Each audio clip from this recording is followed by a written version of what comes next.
Welcome to another episode. Today we are delighted to have Liz Smith on the show. Liz is a conservation architect and a true leader in this field, and is recognised for her innovative approach to preserving historic buildings. As chairperson and regional partner at Purcell, Liz oversees projects across London and the southeast of England. Her unique ability to combine traditional craftsmanship with modern functionality has made her a pioneering figure. Liz's impressive portfolio includes some of the UK's most iconic heritage sites, such as the National Maritime Museum, Kew Palace, Kensington Palace and St Paul's Cathedral. She's also the founder of the Purcell Conservation School, where she mentors the next generation of architects in the art and science of conservation. And in addition to her hands-on work, Liz has shared her expertise with the wider audience through appearances on television, including Channel 4's Phil Spencer's Stately Homes, where she helped to unravel the complexities of heritage buildings. So Liz, it's an absolute pleasure to have you on the show. Thank you very much. And thanks for having me, Vincent. Pleasure. So could we just explain to our audience, if you could just give obviously being a conservation architect is multifaceted, but could you just walk through what your day-to-day responsibilities look like and how you can sort of define your role? Well, it is a very varied role that that I take on, and that I think many conservation architects take on. But with that variety is real excitement. You know, I love working on existing buildings and historic places because no two are the same, and the design approaches and conservation approaches we take can be unique and bespoke to that context. And context is one of the things that inspires me the most. I love to think about how to design, how to solve problems, how to think about the challenges that our clients face, their buildings face, in the context in which they stand. And I think that's what marks conservation architects perhaps out as slightly different to any other sort of traditional design architect, that we pay such close attention to the context in which we're working, historical, environmental, sort of physical, in the fabric that we see around us. So wonderful. Yeah, sorry, I interrupted. No, not at all. Is that enough? Yeah. Absolutely. That's good. Thanks for explaining that. Now, could we just start with your background when you first started? You left school, probably went to university, and tell us what happened. Thank you. Well, I guess my interest in architecture started probably at school. And I was, when I was at school, I was really interested in history.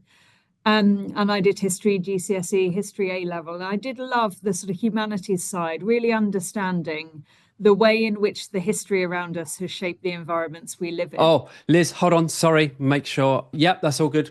Sorry, carry on. No problem.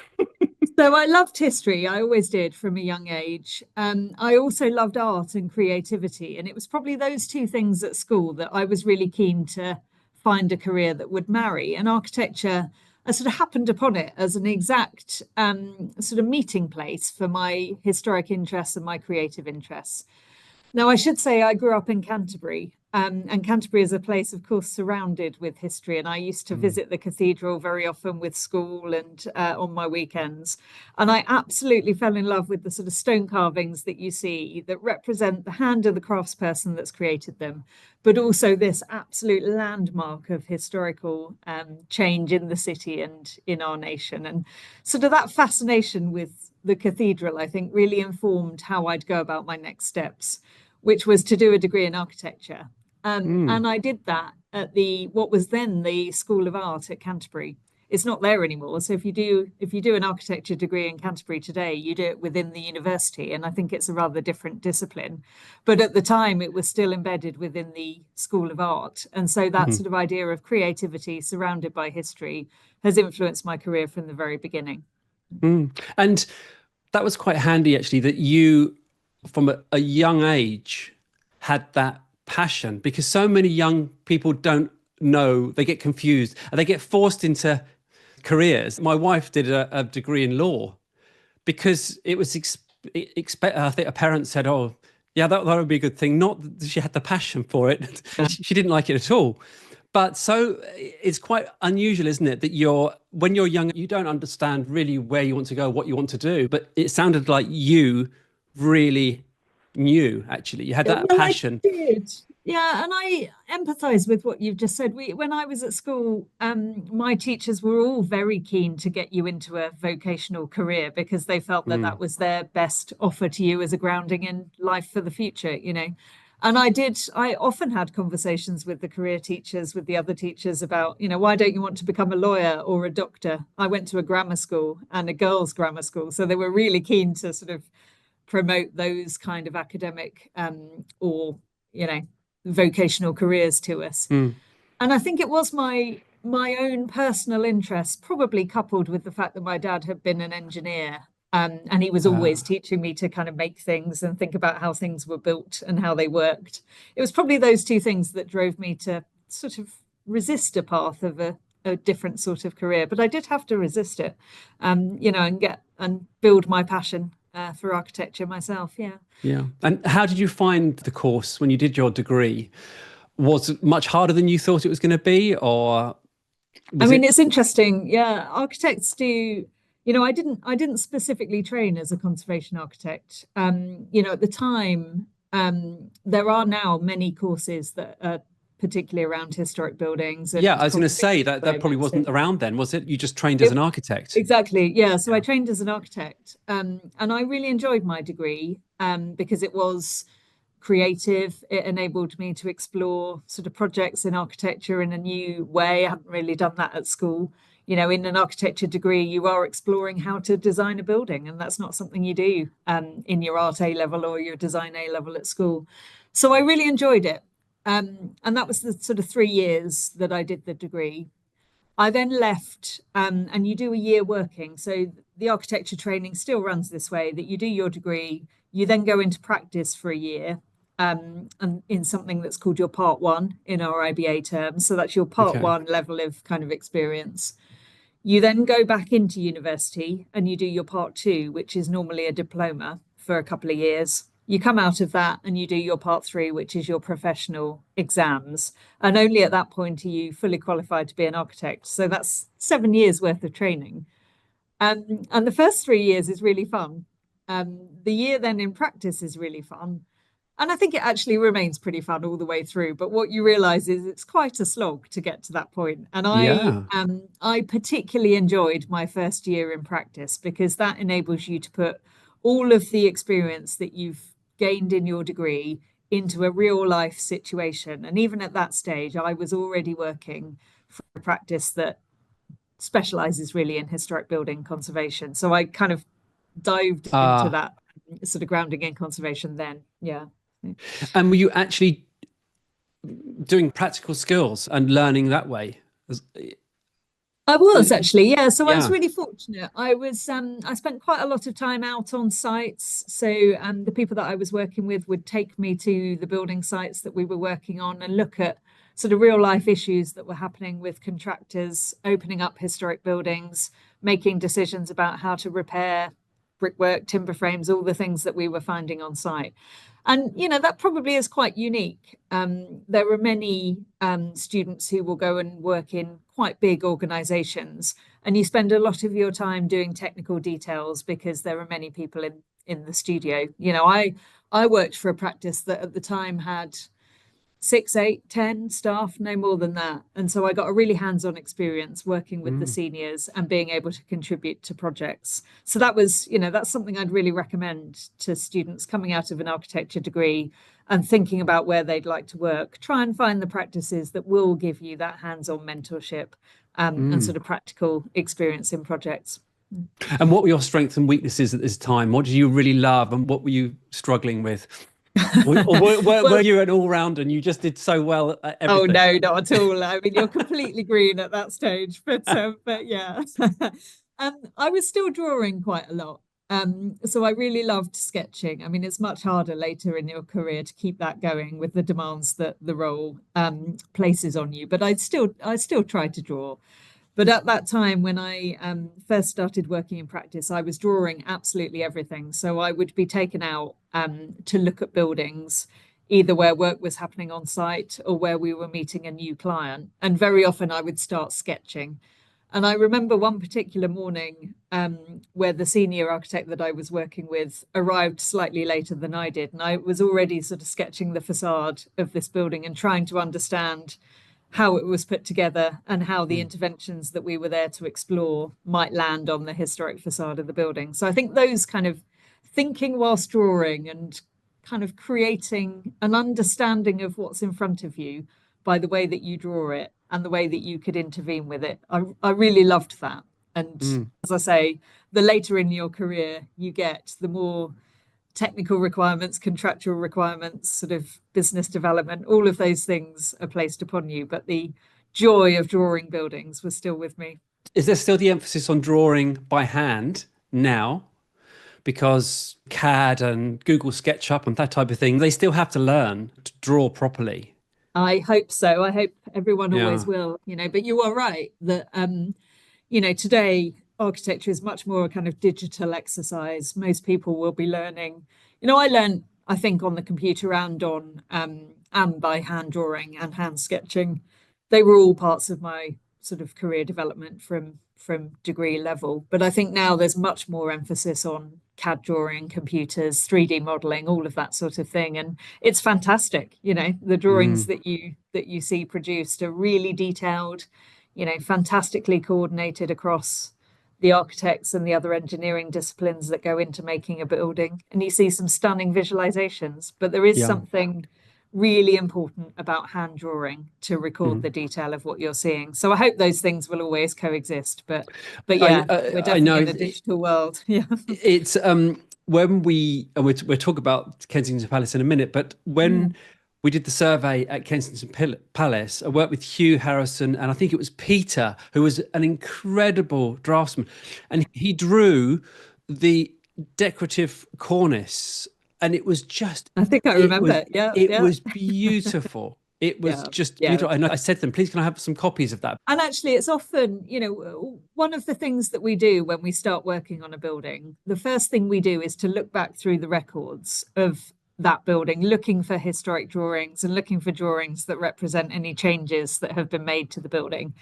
And without those beautiful drawings, it is much harder to read the history of the structure that's in front of you. So drawings have that great value. And I think as a conservation architect, I recognize the value of drawings, both in interpreting the building that you're looking at and kind of researching its past. So for me, that's why I want hand drawing to always exist, I think.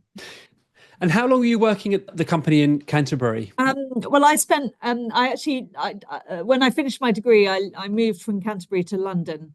Okay. Because when you grow up in Canterbury, London is on your doorstep. And there's, for me, there was an inevitability that my life would probably move to the big city sooner or later.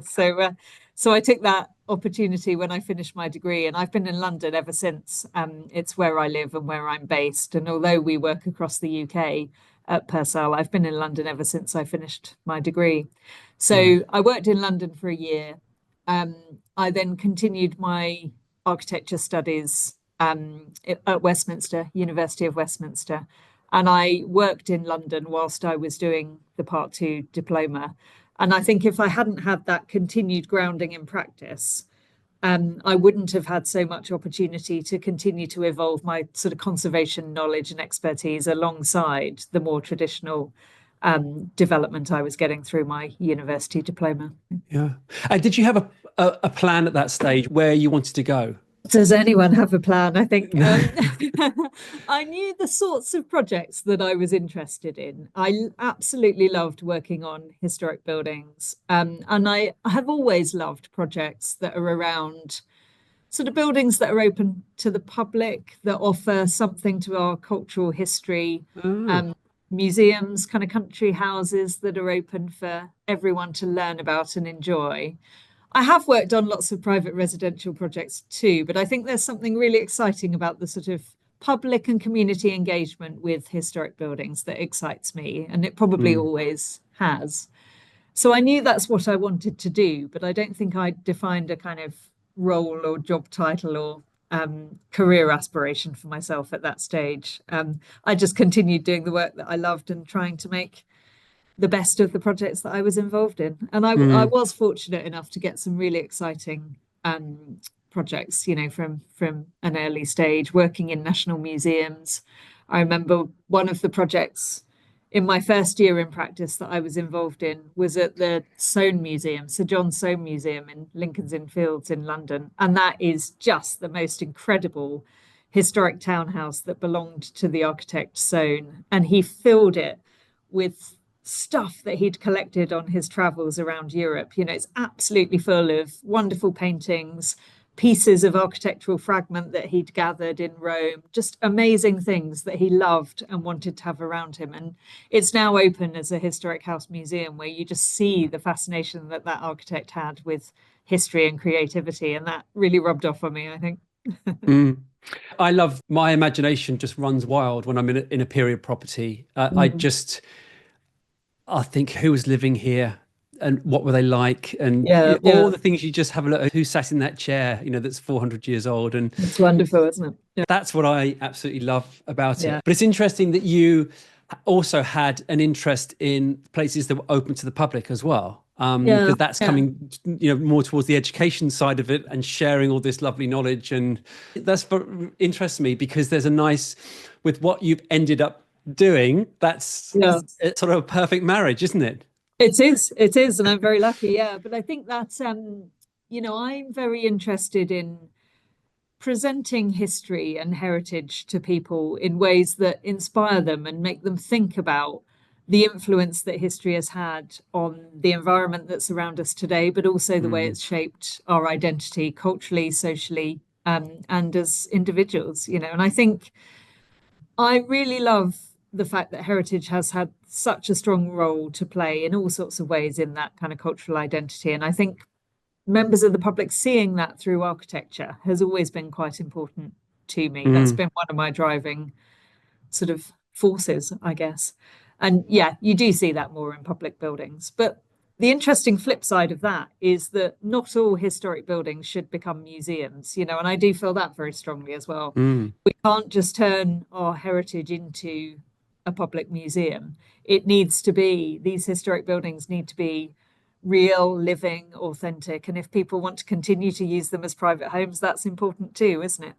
So I don't think making all historic buildings into a museum is not what I'm saying, but kind of enabling the public to enjoy heritage, I think, is really important. Yeah, and they've got to pay for themselves as well. Otherwise, So that's the other thing. So you'd moved to London, and did you join Purcell when you moved to London? Is that well, actually, interestingly, I was working at this other practice, and a job came up at Purcell, and I actually can't remember now whether they approached me or I approached them, but I think there'd been a kind of continued conversation through letters, and it was letters in those days, you know, rather than emails or anything else. I think there'd been a few letters. I'd certainly applied, you know, knowing what a renowned practice it was. At the time, it was called Purcell Miller Tritton. We evolved into Purcell much later. But I'd certainly written to Purcell Miller Tritton, and I think they wrote to me. And it was a fantastically happy coincidence that occurred around about 2002, 2003, when Purcell began working on St Paul's Cathedral. So we had a partner who very sadly has recently died, Martin Stancliffe, who was just an extraordinary conservation architect. And Martin had become surveyor to the fabric of St Paul's Cathedral. And so there was a lot of work coming out of St Paul's, including the cleaning of the West Front and the stonework conservation of the West Front of St Paul's. Now, I'd done my degree dissertation during my architecture degree on Sir Christopher Wren, of course, the designer of St Paul's. How amazing. We're just like an amazing coincidence of sort of opportunity. And I started working at Purcell to then work on St Paul's Cathedral, which was fantastic, you know, really, really wonderful. So you must have been, oh my goodness. I know. I can't imagine you've studied Christopher Wren and then wow. You know, exactly. And that enthusiasm for Wren continues today. Actually, I'm working on a project at the Royal Observatory in Greenwich, and you know, some of that original research that I'd done around Christopher Wren's design approach and his inspiration is still relevant to me today. Isn't that amazing? You know, so the things that you do on degree offer you a real opportunity to set out where your career might go in the future. So yeah. So And what sort of things were you doing then at St Paul's Cathedral? I spent lots of time up on the scaffold. So the scaffold went up so the West Front could be cleaned. And there was a really sensitive program of kind of conservation cleaning to the stone, and then lots and lots of repair, because I think that was really the first time there'd been a comprehensive stone cleaning program since, the industrial age. Yeah, through the 19th century, had sort of blackened many of the Portland stone buildings in London, and St Paul's Cathedral was no exception. So when you got up close to the stone, there was this sort of black crust of dirt on it. And the Portland stone is a beautiful white colour, and that was barely revealed at all. So the main focus was on carefully cleaning all of the grime and dirt from, centuries of production in London, to get back to that lovely white stone without totally removing, and this was the key, without totally removing the patina of age of the development of St Paul's. So really careful cleaning, conservation, repairs where the stone needed it. And one of the most important stonework repair details that we developed was to think about how to keep the stonework together while addressing some of the issues that had come from the iron cramps that had been embedded in the stonework. So the Portland stone blocks often had iron cramps that held the stone in place. And over time, where mortar joints had become eroded, water was getting in, and those iron cramps were rusting, and that would blast the stonework. And it would, of course, also affect the structural integrity.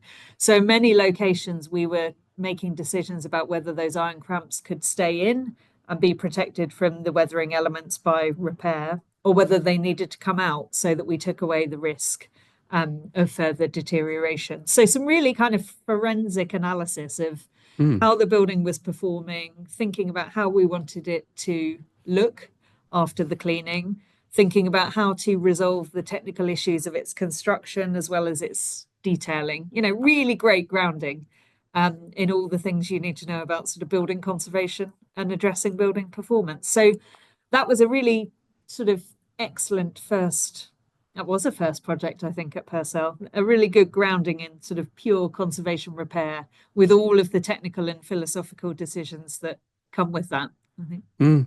And what's nice about that is you're dealing with stone, so it's a chance for you at that period to really buff up on your stone knowledge and really understand and learn. That was a great pun. It is buff coloured. Oh yeah, I didn't even think about that. Well spotted. I didn't even think about that. But yeah, it's oh, it was brilliant. It was really brilliant. It must be amazing like that when you can really get stuck into one particular sort of area or discipline. Yeah, you learn so much rather than being sort of diluted and jotted around all over the place. That's true, actually. And people often say that. And, we say, you referred briefly, and we'll talk about it, I'm sure, in a bit, but you referred to the Purcell Conservation School. And even on that school, we advise people that though you have to know about an awful lot of things, you can't possibly know everything about every material or discipline. So think about whether you are interested in a specialism, or think about whether a project offers an opportunity to particularly research a certain material. And that was the great opportunity at St Paul's, was that I could spend all my time thinking about Christopher Wren and thinking about stonework. And those two things were all I really needed to know to make the decisions on that project. So lovely piece of amazing. I mean, it's such, when I was researching what it takes to be a conservation architect, it is mind-boggling. Like you say, you can't be an expert in every single discipline, but you do have to have a very, very good knowledge of so many aspects. It's incredible. The degree takes 7 years, and then I know it depends where you're working, but then how long before you could say, I know we're always learning. I know that we never stop learning, but when you could really say, yeah, I'm fairly confident. I'm quite a competent conservation architect now. So you've done your 7 years. Is it another 7 years in a practice, or? It's interesting, isn't it? It totally depends on project experience. So the architectural training is 7 years in total. Often people choose to do further specialist training in conservation, and as we said, there are lots of courses available now. There weren't really when I started out, but there are many courses, both academic and practical, that offer a sort of training in conservation. What are they? I suppose there's some amazing courses offered at West Dean down in Sussex, I think West Dean, isn't it? And they offer kind of hands-on conservation training, which you can do a series of courses on, and then you can do some academic study to turn that into a diploma. There are other courses that are often through universities, which are much more sort of formal and academic as a diploma. And so there's all these interesting routes. So some people do qualify as an architect and then choose to follow one of those more formal training routes to give them a grounding in conservation. I didn't really do that. I did my learning sort of on the job. So I think after a series of projects, you feel a bit more confident. But I think that took me, 3, 4, 5 projects to experience the variety of things that a conservation architect gets involved in, and to see the RIBA stages through, because some projects will be very focused on design, others will get to site, and you need to have been through those stages to get a good grounding. So it probably is another sort of 5 years, I'd say. And then once you get your degree or your architect, then you went into the heritage buildings aspect and became a conservation architect. But at this stage, you weren't chartered. After your 7 years of training as an architect, you do your part 3.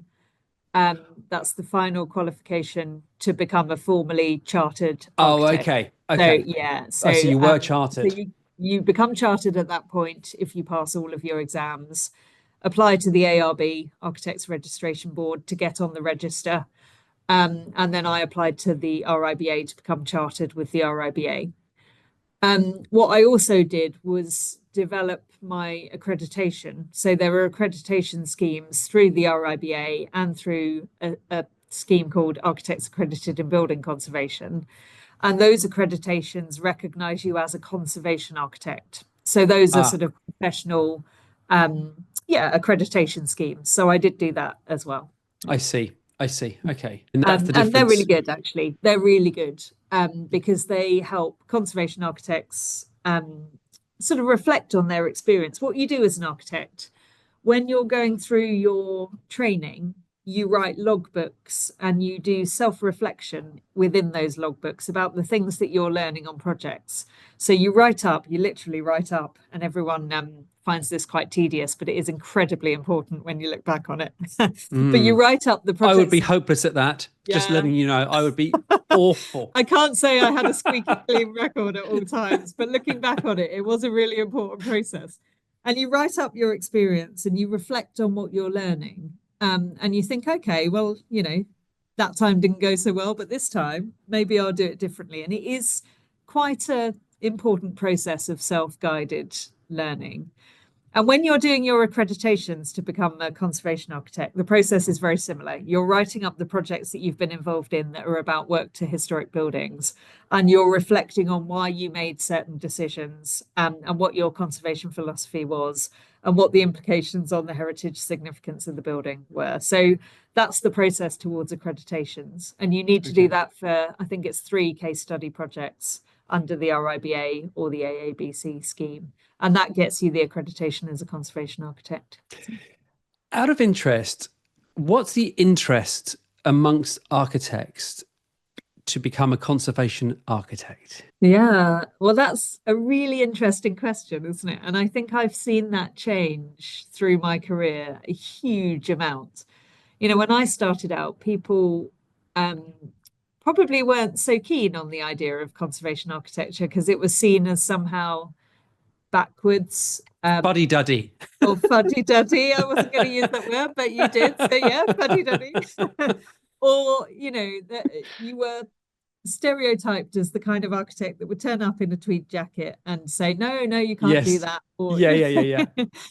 And so I don't think that there were many of my peers who were particularly interested in that. I always was, but I think today, when you look at the architectural world, far more architects are very interested in working in existing buildings, because that is seen as the route to addressing climate change, being more sustainable and energy efficient in the way that we deliver architecture.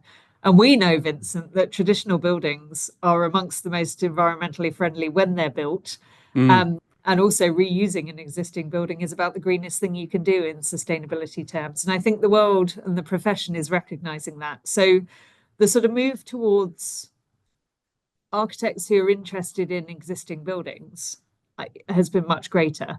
I think what now needs to happen is that people need to recognize the skills that come with working in existing buildings. You can't just apply all the same sort of detailing approaches as if you were working in a new building. You really need to know how to learn about historic buildings and work with them sympathetically. So I think that's the interesting sort of change I've seen in my career. I suppose what's happened in the last 10, 15 years, there have been lots more programs on the television, whether they be reality antique shows, or it's just come to light a lot more, and people's imagination, they're starting to understand and appreciate historic buildings a bit more. When I meet a young architect or somebody who's going to train as an architect, so a friend of mine has a son and he's about in year 3 now, and I said to him, what about historic buildings and as a conservation architect?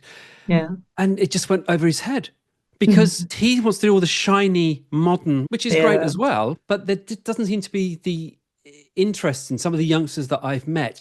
Go into the heritage world, please. Go into it's fascinating. They didn't seem to be that interested by some of the ones I met, and I just wanted to take him around some buildings in London, and I'm sure my enthusiasm for the buildings will rub off, and then all of a sudden, actually this is interesting, now you're putting it this way. And I think sometimes they're not thinking, because it's such a specialist, there are many architects, but there aren't many good conservation architects. Yeah and you're right, it is always seeing the buildings, I think, that triggers that kind of interest, and spending time looking around the cities that we live in. And you can't walk down the street in London without seeing fantastic historic buildings, and I've always been intrigued by what the stories are behind them, or why they were made that way, or what that sash window detail means about the date of that building compared to that one. We were talking about that the other day, weren't we? And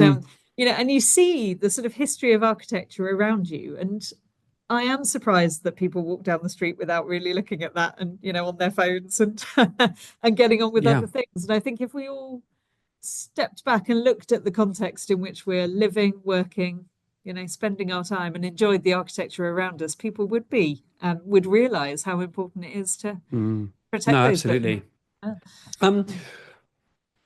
My next question is, what other professionals are involved in your line of work when you turn up to, say, St. Paul's Cathedral or another building? How do you collaborate? And also, you don't have to answer this, what are the dynamics? Interesting. Well, that again is pretty different every time. I mean, so in a design team, so usually when we get appointed for a project as an architect, we'll be appointed by the client. When I first started my career, there was rarely a thing called a project manager.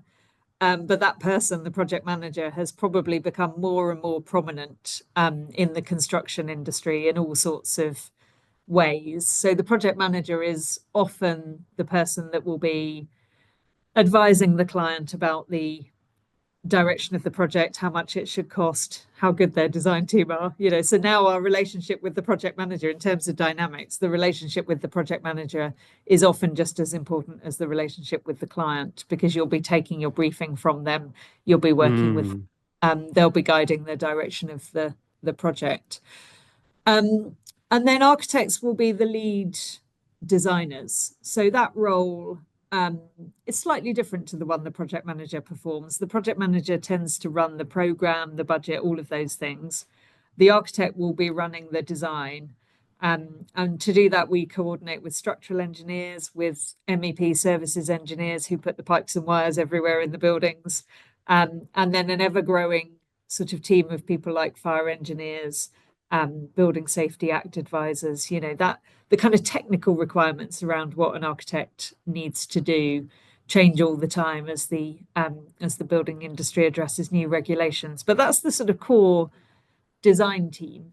Yeah. And much of what I do is around finding a really good dynamic with structural engineers that you can trust, understand the way in which historic buildings are built and how they perform.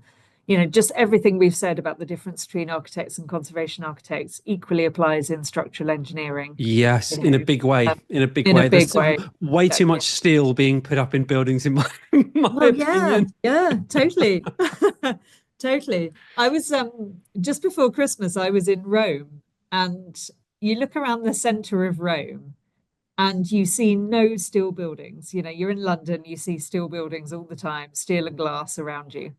You walk around the center of Rome and all the buildings are made of stone because they built once. You know, they got the stone out of the ground, they built a building that they were going to be proud of for the long term. And that building has withstood the test of time and it's still beautiful. And interestingly, it performs really well in sustainability terms. You know, it doesn't use lots of energy, it doesn't need to be heated and cooled in the way that steel buildings are. And I was thinking, why doesn't everyone build like Rome? You know, but you know, again, that's the thing about looking at cities and thinking about how buildings are constructed that I really enjoy. There was a lovely story. I think it's when York Minster unfortunately succumbed to fire, and they were having a discussion about how to rebuild it, and somebody suggested to put steel in rather than wood. Yeah. And I think as a lady involved, she said, well, if you can show me a steel beam, a 500-year-old steel beam that's structurally still sound, then I consider it. Yeah, yeah, good answer. Yeah. Yeah. So yeah, I think finding structural engineers in particular, Yes. that we collaborate is really important from a design perspective. And then I've talked to you a lot, and I talk to others a lot about the importance of recognizing the skill of contractors, tradespeople, craftspeople. You know, we could not deliver the projects that we do without really great teams of people on the ground, making, building, repairing in a way that is collaborative and communicative, and we can work together on. And you know, you and I experienced that, I hope, at Kensington Palace, that you know, whilst we're producing the documentation as architects, looking at the drawings, understanding how the building is made, it's you and your guys that were doing the hands-on understanding of how that timber is performing, you know, working with the paneling. And that relationship, the conversation that we were having as craftsperson to architect, is fundamental to the success of the project. So, you know, it isn't about architects going on site and telling everyone what should be done. It really isn't that. It's about listening to the craftspeople who can do that thing really well and understand that material, and listening and learning and kind of helping guide what the end result should appear. We had this conversation for the audience. I went up to Purcell and did a CPD on heritage woodwork this week. I think it was Everyone Tuesday. loved it. Yeah. Thank you. And we had this conversation about really what should happen before anything starts is a meeting between all professionals, including craftspeople as well. Yeah, and totally. I think that almost should be put in maybe the RIBA stages, of which we're going to go through in a minute. You know, maybe that could be put in, right? Let's put this in and make sure that we, you know, go and find a fantastic stonemason and a brilliant carpenter, even if they're not doing the project. Let's get them involved and let's have a discussion, you know. That's really interesting. Yeah. I mean, one of the things we sometimes do, because, and we'll talk about the RIBA stages, but because they are quite specific, you know, they follow a rigid pattern, and not all projects follow that pattern. One of the things I often do is try to write a sort of conservation philosophy that goes over the top of those at each stage. What are we trying to achieve through this project, and how do we think we're going to do that in the next stage? And that will set out what we know about the building, what our approach is to that building. And it could, as you suggest, set out who we've spoken to and what they've said, in sort of specialist terms, about the materials that the building is made of and the way that they're behaving. And that sort of information is fundamental, isn't it? Thinking, what do we want to achieve? What does the client need? What do we know about the materials from a specialist point of view? And all of that knowledge is what makes a project successful. So trying to gather that through design is really important. Yeah. No, I agree. So as a chairperson and regional partner at Purcell, how have you balanced the demands of leadership, but also sort of trying to keep in touch with the hands-on conservation work? That must be quite challenging as well. Yeah, it's not easy, but it is fun. So I am an architect. I am a practicing architect, and that is really important to me. And I think I will always cling hold of working on projects. I haven't let that go. Alongside the leadership roles that you're describing, still take a role on projects. But as you evolve through your career, your role on projects becomes a bit less hands-on. I'm not there every day looking at buildings, in terms of the work that's happening on site. But what I am doing is trying to set the strategic direction of the project, think about the key kind of aims and ambitions, and think about how our team can achieve those aims and ambitions. So we've got a fantastic team here, 300 people at Purcell, all really brilliant, and at different stages of their career, of course. And so we tend to have project architects who really run the projects, and I'll be kind of mentoring them, checking in with them, seeing how it's going, and giving the strategic direction on the conservation approaches we might like to take. So that's what I tend to do on most projects. But where there are kind of larger projects, more high profile projects, I will be a bit more involved, because I still love that stuff, and I love working closely with clients to get the best results out of the projects that we get involved in. So yeah, because sorry, I interrupted. No, go on. No, it must be to keep that connection with that building.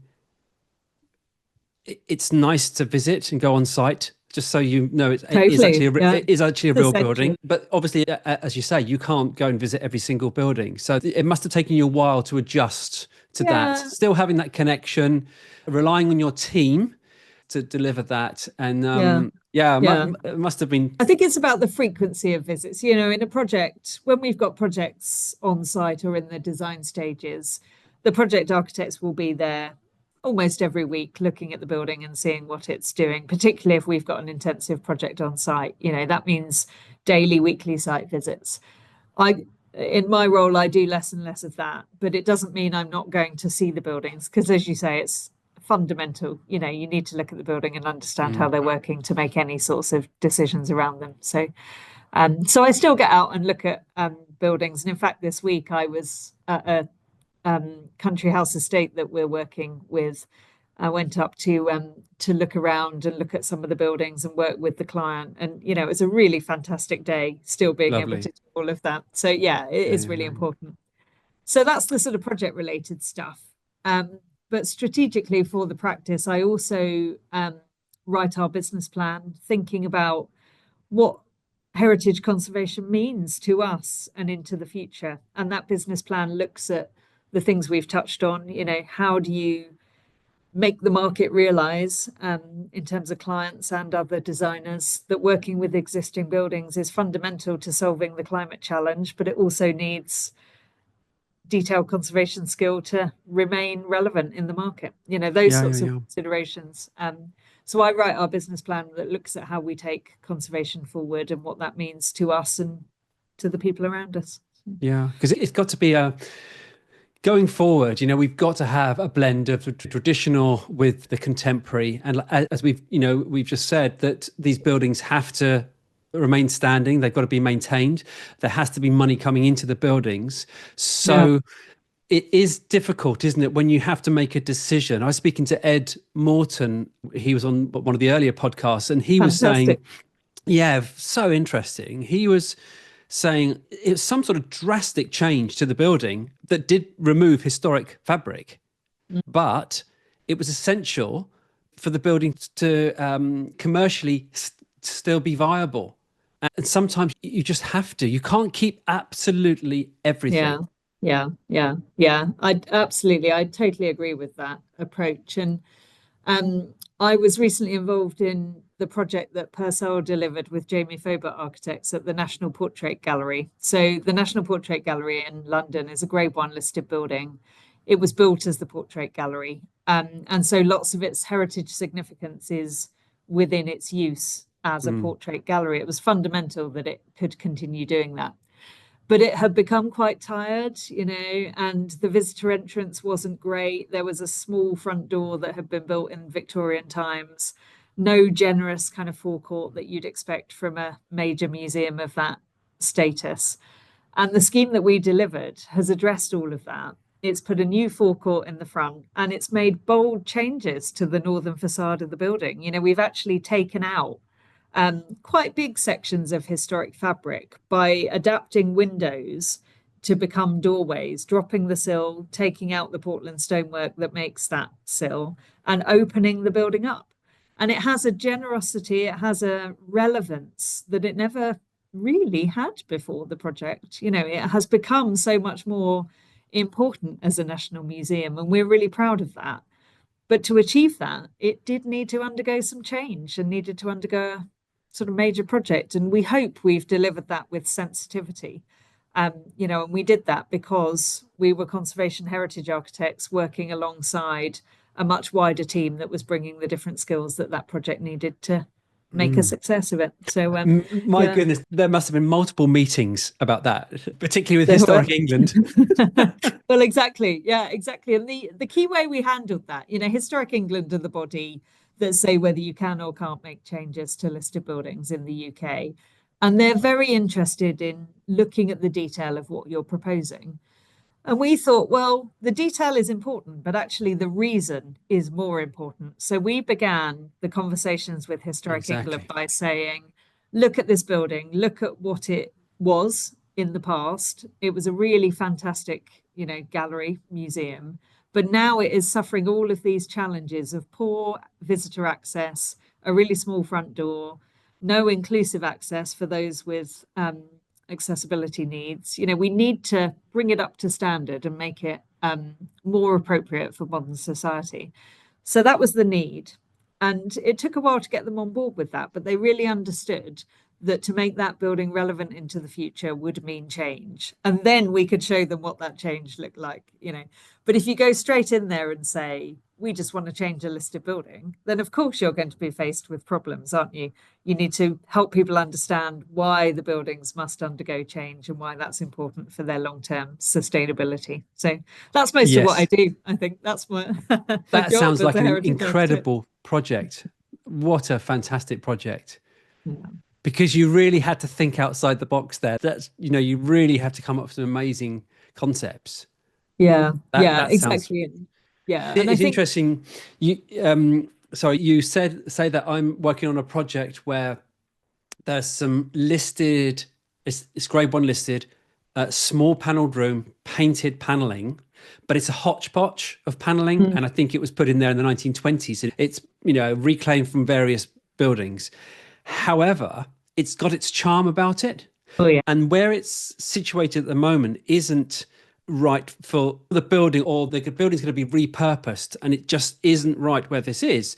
So I had to have the job of going in, having a look, dating it, looking at all the alterations, and then coming up with a concept. And the idea is potentially to move the panelling to another pre-made room. So it can still be the panelled room, but in basically a sort of a room with a box, and then the panelling goes in that box and fitted in.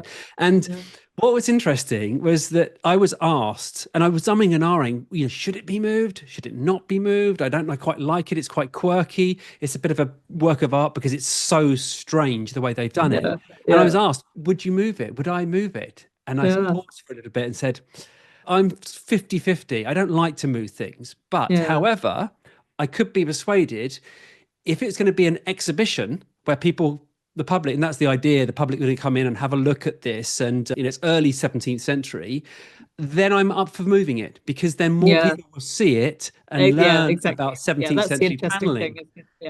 So therefore, there's a case there. Like, well, okay, we can move it very carefully and put it, and so it's a bit like that, isn't it? But you're right. It is a bit like that. And the point that you were grappling with, I guess, was one of authenticity, wasn't it? Which is a really big theme in the work that we do. Can a building be authentic if you've made significant changes to its design detailing, or in your case, it's location. If you take that 17th century paneling and put it somewhere else, is it still a 17th century interior? Not quite, but it does do the things that you've described, enabling people to learn about and understand the 17th century interior. So those really interesting themes about technical details, authenticity, when it's right to intervene and when it isn't, are the things that fascinate us in our profession. No, absolutely. Now, I used ChatGPT to come up with some areas of expertise that a conservation architect would have to have. And this is what it came back. I'm going to read it out to you because for our listeners, this is the amount that you have to know. So it's historical and architectural knowledge, materials and construction techniques, structural and engineering knowledge, sustainable design and adaptive reuse, building conservation science, project management and technical skills. So I think it did quite a good job, but all of that is it. You're always learning, aren't you? You're constantly. Oh, totally. Yeah, exactly. Constantly learning. Yeah. And I'm sure you're the sort of person, Liz, you're like a sponge. You just want to, you want to know this and want to know that. Well, we were talking earlier about the challenges of, being in a role like mine, where I'm now chairman of a practice versus being the sort of project architect that you are when you're starting out. And I think the biggest challenge you have to overcome is exactly that one. There's more stuff in your head. There has to be more stuff in your head to sort through. I know.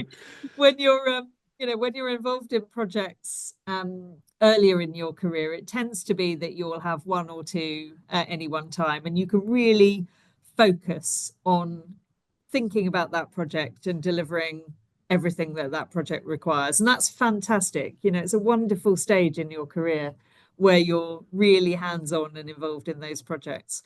And the sort of, it's often the case that the more senior you get, the more projects you'll be involved in. And so you've just got this array of things to think about all of the time. And I love that, actually. It really motivates me, which is probably why I'm where I am, to kind of have all of these different considerations and compare and contrast them all of the time.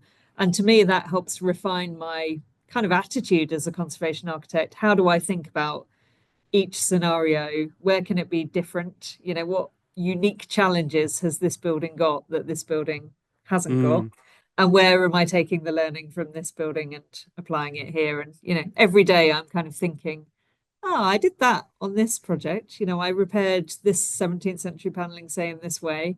Does that apply here, or does it need a different approach based on the age of the building, the way it's worn or used, or the way it will be used into the future? So so that's sort of the bank of knowledge that you have to draw on gets bigger and bigger as you. There is a downside. And that downside is you wake up in the morning at 2:00 and you're incredibly tired, but you can't go back to sleep because you're thinking, you're trying to problem solve and process ideas that you have, and you've got a really important meeting that you've got to get up at 7:00 in the morning. And I think it's the downside. And I think it's the ideas bit, because on that list, I agree with that list. That does cover a lot of what we do, but I don't think it said anything about design or ideas or creativity. And as an architect, that is fundamental. We are meeting clients because they know that their building has to change. They know that there's something that's not working about the building that they've got. They may love it very much, but unless they wanted to change it, they probably wouldn't have called an architect. So we usually get involved at the moment where the client recognizes that they might have a great building, but it's not great enough for a particular need they have, or it's not operating in the way that it ought to. And so what they come to us for is ideas and innovation and kind of creativity. How are you going to think about that building in a different way to solve the problems that they present to you? So I think that's what keeps me awake at 2:00 in the morning. It's not necessarily the technical details. It's the sort of, right, what am I going to do to evolve this building on to a next phase in its life to address what my client has told me they need, whilst not affecting its wonderful past that it has lived. So here's a question then: which side of your brain is more useful, your right creative side or your left techie engineering geeky side, to be a conservation architect? Because you need a bit of both, don't you? I think you need a lot of both, Yeah. So it's actually. difficult, And sometimes difficult to get 50% this side and this side. It's hard, isn't it? But I think both of those skills are equally relevant. So I think for anyone thinking about a career in conservation, you could come from either one of those preferences and still find that there's a great role for you, and I think as a practice we probably have a really good blend of both of those things and many other skills, actually. But there are people who were driven by that techie attention to detail, sort of desire to solve problems in an engineering manner, and we equally have people who were really driven by ideas, creativity and design. And I think the blend of those two things is exactly where we want to be in evolving the futures of our historic buildings. So I think I've got both. I'm probably a bit more sort of ideasy than I am engineering-y. I can imagine you somebody, call that person Graham's designed this incredible structure, and it's so structurally sound, and it's absolutely it's never going to fail. And then his work colleague comes in and says, Graham, it's absolutely fantastic, but God, it's ugly. Yeah, quite. I'm sure that's happened to pretty much every architect ever. Yeah. We need to change. We need to change that. Well, interestingly, when we referred earlier to the degree dissertation I'd written on Christopher Wren, and that was one of the things that I read in my research about Christopher Wren, was because he was very much an architect that had been driven by his mathematical understanding of sort of science. He was working at a time where they were exploring innovation ideas, science, and that had influenced his building design. Some said to the point where he was actually designing quite bland things. Now, I don't believe that to be true, and I don't think any of us do today, but there was a school of thought that suggested that he was too far driven by proportion and technical detail to be exploratory as an architect, and you set that against somebody like, I don't know, Sir John Vanbrugh, who was very much a kind of exuberant creative architect when he was working. And his ideas were absolutely Baroque in their expression of enthusiasm in architecture, but probably a bit less rigid in their approach to proportionality and technical detailing. So I think there has always been through architectural history these different minds that all contribute to the beauty of the architecture that we have around us. So yeah. Wonderful. I'm interested about the RIBA stages, and if we could go on and if we could just briefly explain the different stages. So there's a stage, if I'm correct, stage 0, strategic definition. Yeah. So what's that? I like that bit, actually. I really enjoy stage 0. And that is when a client may or may not know that they have a potential project, and lots of what I do is around talking to people who, have buildings, occupy buildings, have historic places, and thinking about what you could do with that place. Now, it might be a house that they're living in, where they know they need a bigger kitchen, but they haven't quite imagined how to define what sort of kitchen they need. In that instance, the strategic definition phase is about talking to them and saying, well, do you want to have your dinner in your kitchen? Do you want to have your breakfast? Is it just a place to cook? What is the need for the project that we're trying to address, and how might you think the project could evolve? Or it might be totally the other end of the scale, where I've got a project that is an amazing site on the edge of London, full of, it's 7 acres, I think, full of historic structures that have a sort of industrial past. It used to be a factory and mills. And the strategic definition stage in that project was about thinking, well, what could this place become? Could it be a museum? Could it be developed to be a new town? The strategic definition is, what should we do with this? What's the idea? What's the concept? So that's a really fun stage. And it rarely happens once on a project. Often you will do the strategic definition, you will go a certain way down the design, and then you might find a need to sort of come back and redefine what it is you're trying to achieve. So it's not unusual that projects go through that process a few times, particularly on historic buildings, and particularly where that strategic definition is often about thinking, how can I fund the improvements that I'd like to make? Okay. We work on lots and lots of projects where the historic buildings are in need of repair, but they're also in need of a new life. And in those cases, strategic definition is about thinking about what those new lives could be. Should it be an office building? Should it be a museum building? What could it be that would enable income generation, but could also attract funding through grant schemes to get the project off the ground in the first place? So all of that sort of big picture thinking about the building, the client, the use, the sort of next steps and how the project might come together as a viable proposition. That's the strategic definition. As I say, I really love that. Yeah. And I think the more evolved you get in your career, the more often you'll be at that stage. Wonderful. Stage 1 is preparation and brief.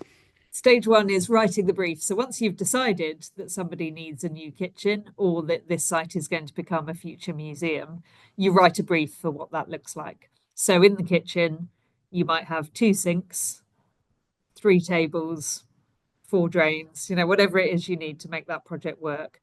And you'd capture that in a written brief, but more normally a sort of drawn brief. So that's drawn as well. So you're putting some drawings. Yeah, usually. I mean, we will draw right the way through, but okay. That's about defining the brief of the project. And then the concept design is the next stage. So stage 2 comes next. And that's where the drawing really starts. So that's about refining the concept that meets that brief, drawing out what that could look like, and having ideas of what a building could look like into the future, either as a design proposal or as a creative response to a historic place. So that's when the designing really starts at stage 2. And what stage does the contractor get involved? Well, interesting. The stage 5 is normally the construction phase, but it will often be the case that during our IBA stage 4, the stage that comes before construction, that's about technical detailing and design and specifying the repairs. And we will often involve contractors or tradespeople or specialists at that stage. There is value in them getting involved even earlier, actually. Yeah, that's what I was thinking. Because if you've done a sort of concept design and then you meet with your contractor at stage 4, they may say, oh, that's not going to work because of this and this and this.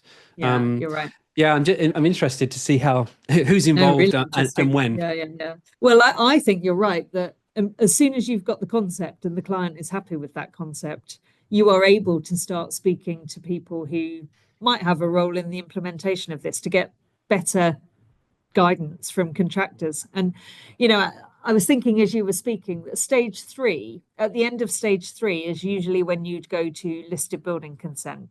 And it's really important before you go and get consent from Historic England for your project that you have tested that you're doing repairs or alterations in the right way so that you feel confident when you speak to Historic England. And again, there is a great opportunity to involve specialist craftspeople, conservators who'll be carrying out the work, because that shows that you've really tested those principles with the people that will be doing it. So I'd say that, stage 3. But is that spatial coordination? Stage 3? It is spatial coordination. Yeah, exactly. Yeah. Then, so we then come to stage 4, technical design. And so now the contractors really involved. And then, there'll probably be other professionals now involved, interior designers, possibly. Certainly. Yeah, exactly. Yeah, all of that happens. So the idea really is that by the end of stage 3, you've pretty much fixed your scheme, and the principles of the scheme aren't going to change greatly to enable you to move into stage 4, which is really refining the detail. So there's still a huge amount of design and thinking that goes into stage 4, but that's much more about the technical resolution of the ideas that you will have established in the early design stages. So that, again, is a great opportunity to speak with engineers, with craftspeople and conservators, with contractors, to make sure that that technical detail is fully considered and discussed with a wider team. And then stage 5, big day happens. It's construction time. That's it. Yeah, that's it. Yeah. It all starts and the site is absolute mayhem and chaos. Yeah, yeah, we've all been there. Everybody shouting at each other, all the trades falling Well, it's out. good fun. Yeah. But that's No, stage 5. Yeah, yeah, exactly.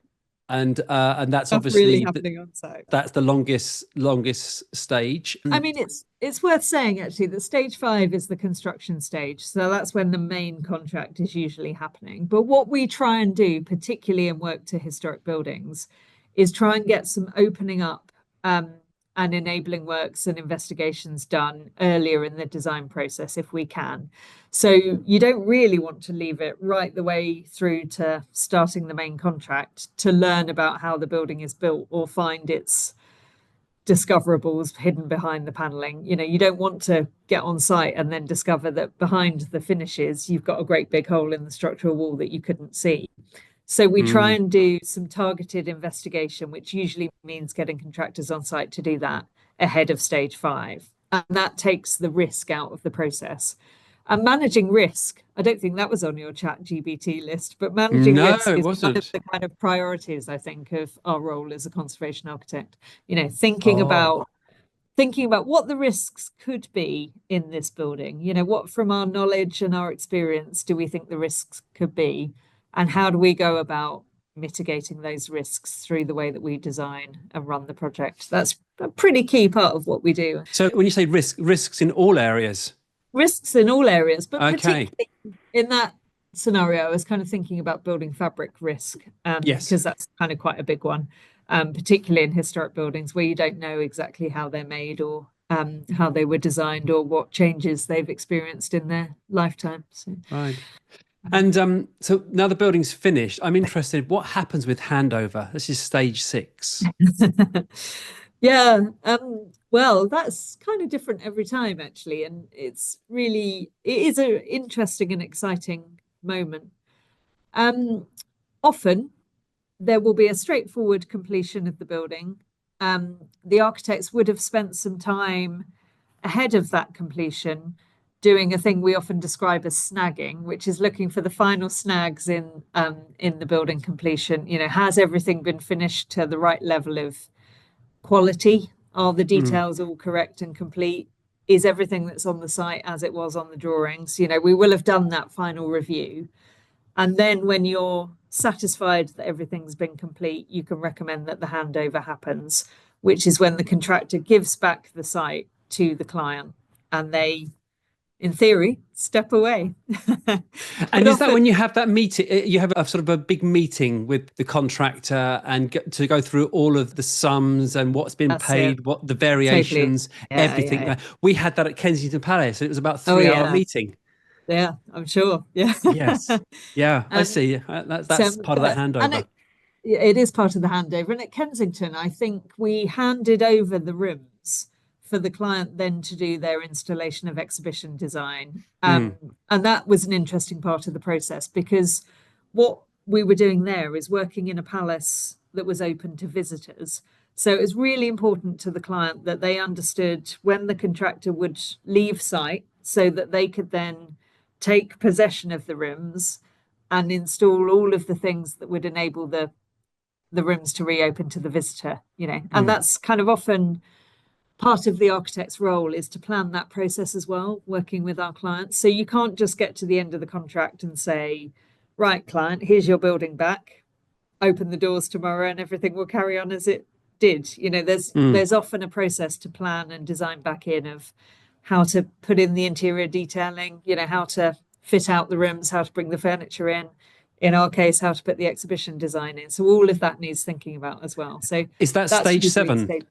That's stage 6 or 7. Yeah, okay. It is. Okay. Yeah. And 7 is often a bit more about what you do after the building project has finished. And that's becoming more and more important these days when we're thinking about the energy efficiency of the building. So what we often do in stage 7 is implement ways of recording how the building is performing over its use, you know, setting out kind of operational manuals for how the client should maintain their building after the project has finished, all of that sort of thing. So that's the aftercare service often rather than the project completion. Yeah. And you have the what are they called? Are they operation manuals? People have to produce manuals, don't they? Maintenance manuals and that type of thing. Yeah. Operations and maintenance manuals. Yes. So that happens at the end of the contract, and we go. The architect's role is to go through all of those. They will be produced by the contractor, saying what they did to the building fabric, what has been installed, what sort of equipment in terms of radiators, plumbing has gone into the building. The architect goes through all of that in stage 6 and checks that they're happy that that is what had been asked for. And then the team, and it usually is the whole team, explain that to the client as part of the handover. So they'll say, here you are, here's the building that you're taking on, and this is how to look after it in the best possible way now that the project is complete. So a really important part of the process, actually. And are you involved in, there's a certain amount of retention? So a contractor does some work, and then there's normally a sort of 12-month retention, isn't there, where something like 5% of their fee is kept behind just in case there's snagging. Are you involved in that side as well, or is that more? We do. So that's so our involvement will be that we go back into the building and look at any defects that might have occurred. So if anything has changed about the building since it was completed, and it might be that the client wasn't using it properly, and then we need to determine whether that was a problem with use or it was in fact something that the contractor had done. And there's an arbitration role that we'll take in that to see where the cause of the problem is, or where something has sort of come undone with work that the contractor has done. We'll go and inspect it and see why that's occurred and how that should be remedied. And it's only when all of those remedies have been affected that the retention is released back to the contractor. Yeah. Fantastic. Yeah. Now, a few years ago, probably about, 3 years ago or something, I was at home enjoying a cup of tea and I turned the television on, and Phil Spencer came on the television, and then you appeared. I was just taken back. I said, Liz. I said to my wife, that's Liz. So I'm really, really interested to hear about this, and working with Phil Spencer on, it was Phil Spencer's Stately Homes, wasn't it, for Channel 4? That's right. Yeah. How did that come about? Well, that is an interesting point, actually. It was totally random. It was a complete surprise to me that this was going to happen. There I was as an architect, kind of busily getting on with my day job and enjoying the projects that I was working on. And we had a call to the office one day. So someone took a call in the studio that they needed to put through to me. Somebody had asked for me. And it was a TV company who was looking to make this show with Phil Spencer. And they said, well, we really needed a female conservation architect. And I don't think there were many of those. So my name had come up. There's lots now, and I hope there will continue to be lots. But I think it was quite unusual for there to be a sort of female conservation architect. And they said, we're looking to make this TV program. Would you like to get involved? And I thought, I'm not someone who gets involved in TV programs. That had never happened to me before in my career. So I thought, I'll go along with this, but it probably won't, nothing will come of it.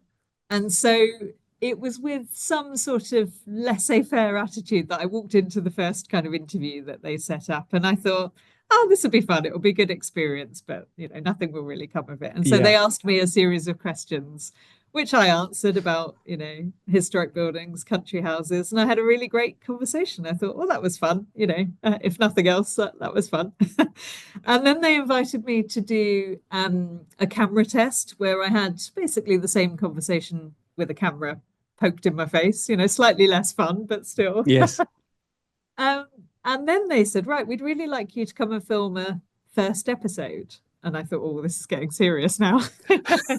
So I went up to Holcombe Hall, I think it was, in Norfolk, where, we walked around the building, and it's such an amazing country house. And I got access to all of the different rooms in the house. And I was sort of really enjoying looking around. Again, I forgot that, I was being filmed for a TV program. So that went really well. And then they just kept commissioning episodes. Before I knew it, there I was, featuring in, I think the first series was kind of 6 episodes, and then we did 2 more series after that. So it was completely random. And actually, I never thought it would turn into the TV program that it did, but I really enjoyed Yeah. it. So yeah, it was good How fun. did you find it? How did you find being in front of the camera, and what was that like?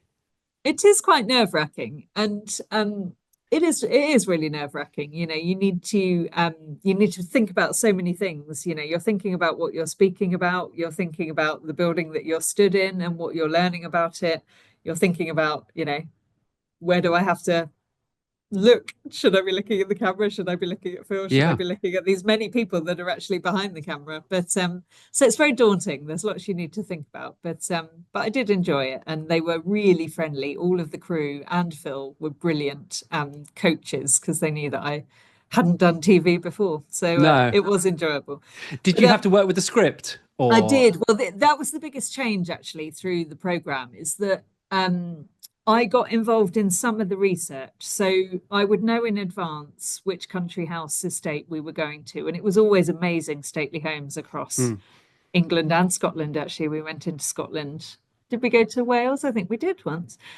But we went to these just incredible buildings, and I would know in advance where we were going. And so I'd spend a bit of time researching the history if I didn't already know it, and thinking about what was particularly exciting about the architecture of that building or the history of that building. And I would send some notes to the TV company saying, I'm really keen to talk about these things. And they would send back, in the early stages, they would send back quite a detailed script, and I would need to learn it. And, I've never learned, yeah, exactly. I'd never learned lines before. I'm not an actor. I'm an architect. And so the first few times I thought, oh, this is a lot of pressure, and so I said, oh, this is not quite working for me. And they said, well, we can make it ad hoc. And so from there, what we did instead was I would write down the kind of themes that I'd like to talk about, and they would share them with Phil and with the producer. Hmm. And then we wouldn't script it. We'd do it a bit more loosely, so I could talk about the things that we were looking at, or the questions that Phil was asking me. And that was much more successful for me, I think, as an individual, to just be able to have a conversation. Yeah. So. Yes. Well, you came across But, really well. I was really you. impressed. But yeah, it's a tricky thing to do, and you do have to. We evolved it a bit before we got it right, I think, probably. But they were all such professionals. They're a brilliant TV production company. A fantastic experience, but it must have put some strain on your work, because you couldn't be in the office. I mean, it must have taken quite a lot of time. It wasn't that much time. Okay. Actually, there was a bit of time, as I say, in researching the buildings, but I enjoyed doing that. I think I did much of that in my own time, really, just kind of reading about the stately homes and doing a bit of research. And then we only really spent on each episode sort of a couple of days, 2-3 days, filming my parts of the conversation. So for each of the houses, it was just a couple of days, really. They were on site at the stately home for about 2 weeks. So they filmed very much more content without me. So I think each episode was probably about 2 weeks of intensive filming at the house. And then what they would do is take that straight into production. So it was live filming, then it went straight into production. And whilst a production gang were working on that, another gang would start the next episode on site. So there was kind of a really efficient process that they'd set up. But for me, it was a bit less intense than for everyone else. So yeah, because they respected the fact that I, am working in practice. So. Yeah. God, superb. Yeah. Great. So I've got to share this story. This is quite a funny story. This is actually when we first met. I received an email out of the blue. I've been invited to tender for a project at Kensington Palace. Yeah. Anyway, so I looked at this email and then rushed back that day and showed my wife. I said, look at this email. Fantastic. We're going to have to frame it. This is just superb. Never in a million years thinking what was going to evolve. So anyway, they invited me up, and I took my wife to Kensington Palace, and we walked around, and there are 3 other people, 3 other companies walking around the Kensington Palace, and I was just happy to be there, and still had there's no way I was going to win this work. I was just making up the numbers. Anyway, then I did my bit, walked around. It was with Darren Smythe, I think, from Yeah, that is what's exactly that? the name I remember. Yeah. Yeah, I can't remember. Gardner Theobald. That's It right. was, it was that they because they were construction managers, which That's was it. quite interesting because we don't always run our projects through the construction management procurement route, but that one was, which I think, Yes. yeah, really Yeah. interesting. Anyway, so had a lovely visit to Kensington Palace, and then got another email to saying we invited up for an interview. I was thinking, oh, this is great. And still, just going along with the whole experience, a bit like you with your Yeah, TV quite experience, you're exactly. thinking, this is good. It's not going to go anywhere, but it's Yeah, good. yeah. It's good fun. It's an experience. And then it was an invitation to tender, and then put a tender in. And then this is the funny thing. It was quite a long way through. And I think that I was getting a feeling that this could possibly happen because the Historic Royal Palaces wanted somebody who was not going to be, a subcontracting worker, Yeah. wanted to be sort of, there, hands on with a team. But I was up against, big companies. So, Yeah. but it was getting to a stage where I was thinking, there's a possibility here. So I was going along with it. And then we had a meeting. I'd actually met you at a previous meeting. Then we had another meeting. I think it was at Kensington Palace, and we are all sitting around a table with some of the curators. And I don't know who it was. It was either you or somebody. I think it was somebody else said, "Oh, Mr. Reed, can you tell us what qualifications you have?" And I said, "I don't have any qualifications. I got ungraded at woodwork." And the room went silent for about I think three that might have been seconds. the moment you won it, to be honest. Yeah. And you just started laughing so much. Like I've done just now. Yeah. Yeah. It's just a funny story because it's true. It, I did yeah. leave school without any qualifications apart from a C in English, CSC, I think, and ungraded in woodwork. Yeah. Oh, I was just honest, but ended up winning the work. So Yeah, totally. Yeah. Well, our experience of that, I'll tell you what that felt like from the other side. Because I described it when you came into the studio the other day, everyone said after you'd finished speaking, "Oh, isn't he great? So passionate and knowledgeable about historic buildings and historic woodwork." And I said, "Yeah, that's exactly why we took him on at Kensington Palace." We had, as you say, interviewed a series of other contractors who were bigger organizations than you and had kind of more sort of established experience in the construction industry, but not really necessarily in hands-on working with historic woodwork. And it was that you were able to demonstrate. And so at that moment, all the kind of credentials of a big organization or the qualifications of, whatever it might have been, went out the window. We wanted the person who had hands-on experience of really working with timber and would be dedicated to doing that in the project. So it's so important. Yeah. Well, thank you so much because you were obviously really, really instrumental in me winning that first project. But what happened was when I'd won it, I then thought, oh my goodness, now I've got to deliver. I've got to deliver it now. Then I had to scrabble a team together and, it was just... It was a fun, but I must say, although it was my first big job like that, and it was stressful, but it went very, very well. Yeah, it And went really well, and it yeah, was fun as well as stressful, I hope. It yes. certainly, And then we got I learned invited. so much from it. I learned so much from you, Vincent, and it was really fun. Yeah. Oh, thank you, thank you. So you've done some incredible work. Kew Palace and St Paul's Cathedral, as you've spoken about before. It's very, very difficult. Everybody finds this very hard to answer, but if there was one sort of standout project that you could say, doesn't have to be a favorite, but just something that comes to mind that you really, really enjoyed, what could it be? Very Exciting. Can I have difficult. two? Am I Yeah, allowed to have two? yeah, absolutely. So, so they're very different, and I guess this is why I want to talk to you about both of them. One, I can mention quite briefly because we've already talked a bit about it, but it's the National Portrait Gallery. That's a project I recently finished last couple of years. And it was a fantastic collaboration and a really great result. And the reason I'm so proud of it is because it's a project that we delivered. It was me and a chap, Nick, here, who's an absolutely fantastic architect. And he and I were a brilliant team working along with others internally and externally.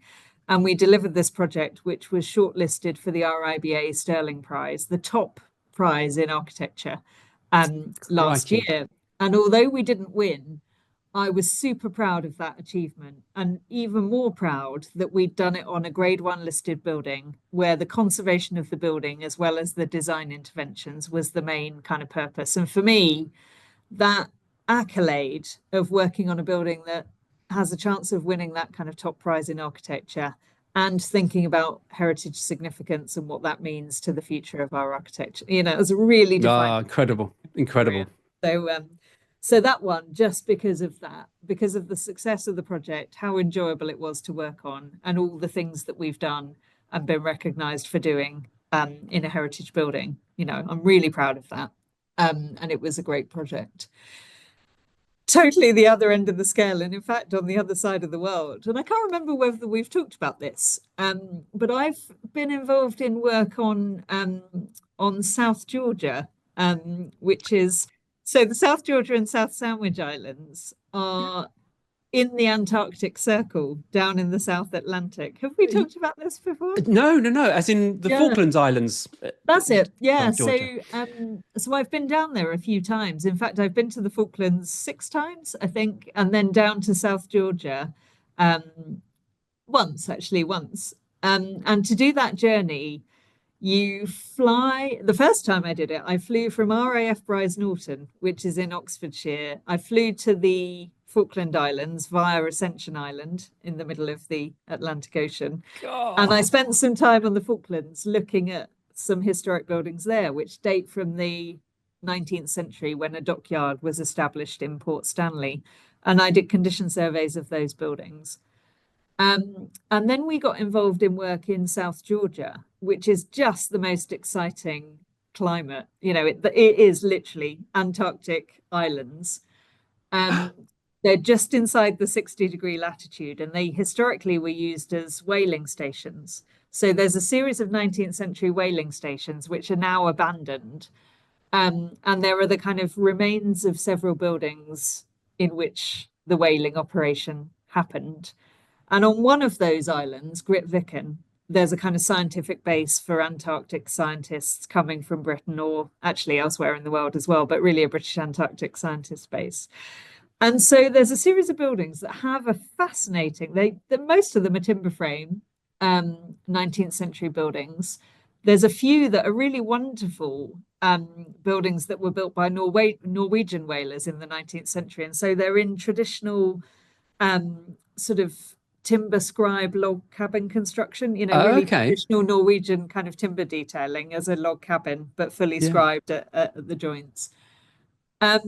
And there's also a church that was established by the 19th century whalers who, this was the village in which they lived. So they built a church. So some really special buildings. Yeah. Incredible. But suffering massively through long-term dereliction. Whaling was stopped, I think, in the early 20th century when it was found to be having a devastating impact on the whaling population and banned. So completely derelict. There's no humans live on South Georgia. The only visitors that come are either scientists or now an increasing number of Antarctic cruise ships. So important buildings, no population, long-term devastation. What do you do to conserve these things? And that was the question that we went out there to think about answering. And amazing, so I got to travel across the world, look at this incredible context, really, really beautiful scenery, real adventure to go out there and think about conservation challenges in the most unique parts of the world. Incredible. So, yeah, I know. So I wrote an article, which I'll share with you actually, and you can put it on your forum or however you'd like to share it. But I've got quite a lot of information about the buildings I saw, and the ways that we thought about the challenges of their conservation. Really interesting, in those extreme climates to think about building conservation. That's such a random thing. It was totally random, but it is, that's why I love my job, because you do get involved in completely random things. And, and you can usually find a really profound reason why you care about that thing. And that's what I still do. Heritage is important in that context because it represents some of the most, on South Georgia, some of the most extraordinary endeavors of humankind. They went out there, set up a village in the most remote locations to undertake a job that must have been really difficult. Whaling was always an uncomfortable thing to be doing ethically and physically, and they made that place their home. And then it continued to be used by scientists and by explorers who were going out to the Antarctic. Those are amazing things, aren't they, that humans have done? And buildings can often represent that amazing history of human use. And that's kind of why I love looking after those buildings. Amazing. And out of interest, was imported there? Did the Norwegians was it Scots pine or something to be able to build their cabins? Well, that's really interesting, actually, because yes, they did. But the challenge that we faced when we were planning conservation works to some of those buildings is that now, if you were to ship timber, and we did do this, if you were to ship timber from the UK down to South Georgia, that timber needs to arrive in the UK in the first place. It needs to then travel from Southampton, usually, where it's shipped out of the UK. We live in a temperate climate in the UK. It then goes across the equator and the tropics, where it gets both incredibly hot on the ship and incredibly wet. And then it goes into the frozen south of the Antarctic before it's delivered to South Georgia. And so what they were finding is that the modern timber, was completely knackered by the time it arrived because it had gone through this kind of journey. And so they needed to be incredibly careful about where they were sourcing timber from. And that was sometimes about thinking on a global scale, could some of this come in on alternative routes from New Zealand? Could we think about using the stock of timber that's already on the island? And, there was quite a lot, actually, timber laying around from buildings that had suffered devastation. So yeah, in that context, sourcing both the material and then the labour to implement conservation were really critical considerations, because there's no population there. All the labour that we were using to maintain these buildings was coming from the Falkland Islands, and they were not trained contractors. They were not people who'd been through courses or had the experience of working in really significant historic places. They were just people who lived in the Falkland Islands who could come and do a season of maintaining buildings on South Georgia.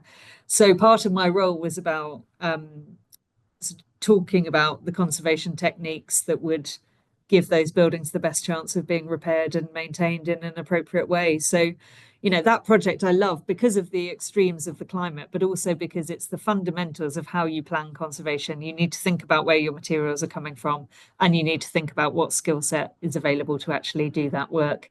And so, yeah, there was a chap called Dave Peck, who lived in the Falklands, and he was doing the work to those buildings. And Dave was about as interested in conservation as he was in, I don't know, needlework, I suspect. He was just not buying it from me, and I had to spend a lot of time. Pull it down, Dave. Liz, pull it down. Just take it down. We'll build a new one for you. Exactly. And I had to spend all this time with him. And by the end of it, we had a fantastic kind of relationship that had been built through our sort of mutual understanding of the complexities of that situation. And Dave was much more equipped to look after these buildings after I'd visited and we'd done the work, and it was, but that kind of challenge that's not really about design and not really about technical skill. It's about engaging with an individual. Yes. And getting on the same page about what you want to achieve in that site. It's a fantastic experience. It really, really was. So, yeah. That's incredible. I didn't even know about that. That's what a story. Can we talk about the Purcell Conservation School? I'm really interested in hearing about this. Yeah, great. So, I suppose we were talking just then and earlier about skills and how important skill is in the process of conservation. And that's particularly true at Purcell. We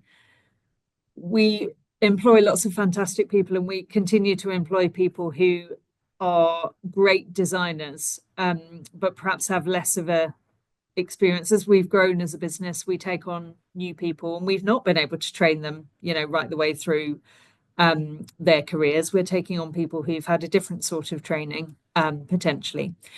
So the Conservation School was set up to ensure a kind of consistency in the skill set across the business, make sure that we were really evolving and equipping all our people with a fundamental knowledge in conservation, and to kind of build networks across our practice. You know, we're a practice of 300 people with 15 different studios across the UK and across the world, actually.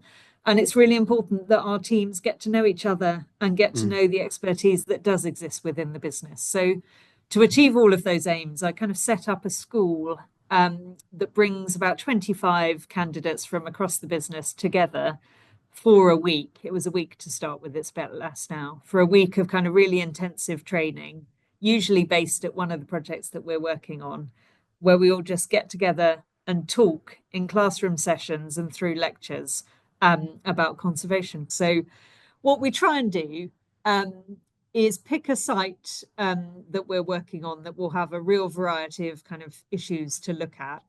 And we've been quite lucky the last couple of years. We've had work on site at Canterbury Cathedral. So we go down to Canterbury, we base ourselves at the cathedral, and we go on the scaffold and look at what is being done to the stonework. We go to the stonemason's yard. They've got an off-site estate yard at Canterbury that's not in the cathedral precincts, but is just slightly outside of the town. And there they show you the processes of making lime, how they cut the stone, how they take it from, you know, a delivery from the quarry right the way through to a kind of hand carving. Last year we went out to a blacksmith's forge where he was making all of the ironwork replacement windows and repairing the historic iron windows. We go to the stained glass workshop, and Canterbury has a fantastic stained glass workshop on site at their cathedral estate. And they showed us the work they do in understanding the age of the stained glass and how to work with it. So we spend some time learning the kind of fundamentals of conservation. We tend to do the first day is a sort of grounding in understanding heritage. And our in-house heritage consultants at Purcell come and talk to us about conservation management planning, how you assess significance of historic buildings and sites. So that's quite desk-based, you know, run as kind of classroom lectures. That usually takes much of the first day. And then after that, we're out meeting people on site, looking at things. We tend to get people doing surveys. So we teach the cohort on the course how to survey a building. So they're doing, you know, they're drawing it up, they're making real life kind of surveys. And then at the end, they've got a tangible outcome of their week. And then, it's full of things. But I lead it with some colleagues, and the last couple of years it's been led by my colleague Joe, who's surveyor to the fabric of the cathedral at Canterbury. So he's got an absolute in-depth knowledge of everything we've done and are going to do at the cathedral. So it's been fantastic to have him involved. But yeah, next year this year actually, we will be running it again. And much of the work that we've done at Canterbury Cathedral is largely complete. So we're on the lookout for a new project that we might base ourselves at. So I'm thinking about that now to run it in probably October this year. So it's super fun planning it. It's super fun delivering it. So. Yeah, it must be an amazing few days. Do you say it's now sort of 3 or 4 days rather than a whole week? Or we did, yeah. When we did it, I set it up in 2016, and we did literally a Saturday. No, I think it was a Sunday evening. We got everyone to arrive. We did full days, Monday through to Friday, and then Saturday everyone kind of dispersed. And that was fantastic, but it was quite intense and takes a bit out of both people's personal lives and, you know, their working diary. So it got sort of a bit less and less. And then we had to stop, obviously, during lockdown. And when we picked it back up again, we did it a couple of days. 2-3 days. We tried to do it online, but it was less effective online. You know, it's still really great to prompt the conversation, but you kind of want to be doing the hands-on stuff as well. So the first year out of lockdown, we did it all largely online, but we've got back to trying to do kind of 2-3 days on site now. So really fun. And is it for beginners, or do you also have experienced? We do mainly actually. Beginners, or? Well, we tailor it depending on, we ask people to apply within the practice. So we invite applications, and we usually get more applications than we can take places, because if the cohort's more than 25, it gets a bit big, you know. Yes. So we usually get twice that in applications. And so we will try and pick a group that has a good cross-section of experience, through the practice, so that we can get the most out of engaging people with each other. That's really important, that people meet colleagues who might have an expertise in a certain area. They get to meet others around the business and they form connections that enable them to pick up the phone and ask each other where to go for advice, after the school has finished. That's really important too, Yeah. These things are fantastic, especially if they're exposed to certain things that they may not be aware of. For instance, the challenges, when I took that first project on at Kensington Palace, a one-man band gathering a team in such an important historic building, and the stresses and strains and financial implications. And that's quite good for them to hear it from the other side as well. Absolutely. Yeah.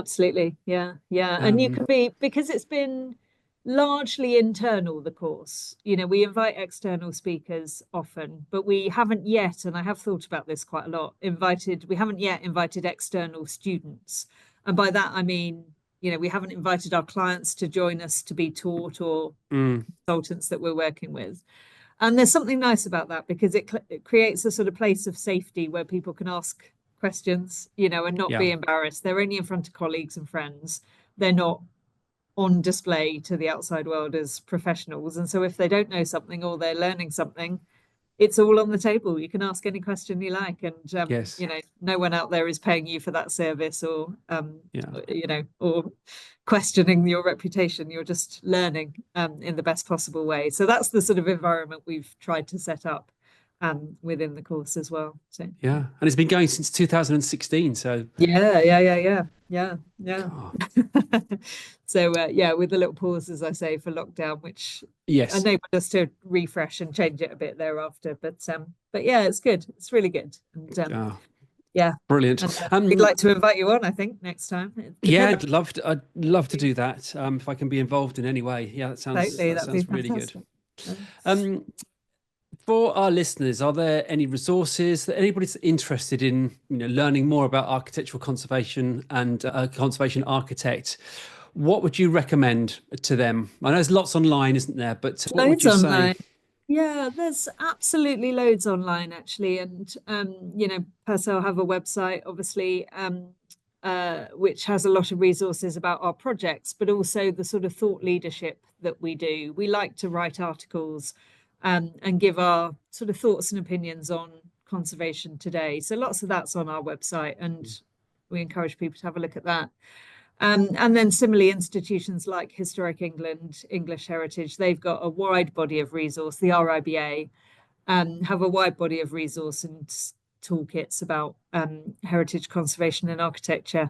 And actually, the RIBA is really super in running sort of conservation forums, which I think you can access online, even if you're not a qualified architect. They do have conservation forums similar to your own kind of heritage building forum. So yes, so there's lots of resources out there online, and that will give you introductions to the sorts of people who are enthusiastic and interested in this stuff. And we do take work experience students right the way through to school age at Purcell, and I did work experience in fact at Purcell in Canterbury, and that was a really good grounding when I was at school. So we didn't mention that, actually, did we? But that was a sort of, whilst I was at school, the week of work experience that you're encouraged to do, I did that in an architectural practice, so learned quite a lot then about so and we still do that. It's really important to do that, we think. The thing is, there's no excuse for them nowadays, because, as you say, you had to go and you had to write letters to people and post those through bills.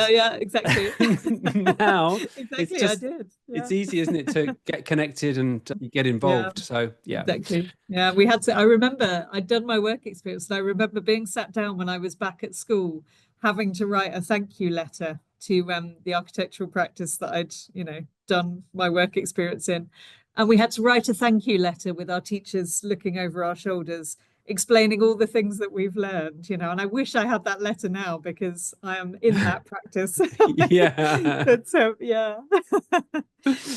it is funny how life goes, isn't it? Yeah. No. Well, look, it's been so much fun, and thank you so much for sharing your insights, your expertise, and it's such a pleasure to learn from your experiences, hear about the incredible work that you do, and which is obviously so crucial to preserve our architectural heritage. It's been wonderful. But before we go, where can listeners learn more about you and the work at Purcell? Would you? Thank you very much. Well, as I say, I think look at our website, which is www.purcelluk.com. There's loads of resources on there, information about me and my contact details, and lots about the projects that we've been involved in. So do have a look. And thank you for those kind words, Vincent. It's been really fun talking to you, as always, and really enjoyable. Thank you. Oh, thank you. We'll include all of those details in our episode notes. And yeah, but for now, and hopefully we'll catch up soon. Thanks ever so much, Liz, for your time. And it's been a pleasure. Brilliant. See you soon. Okay. Bye-bye. Bye-bye.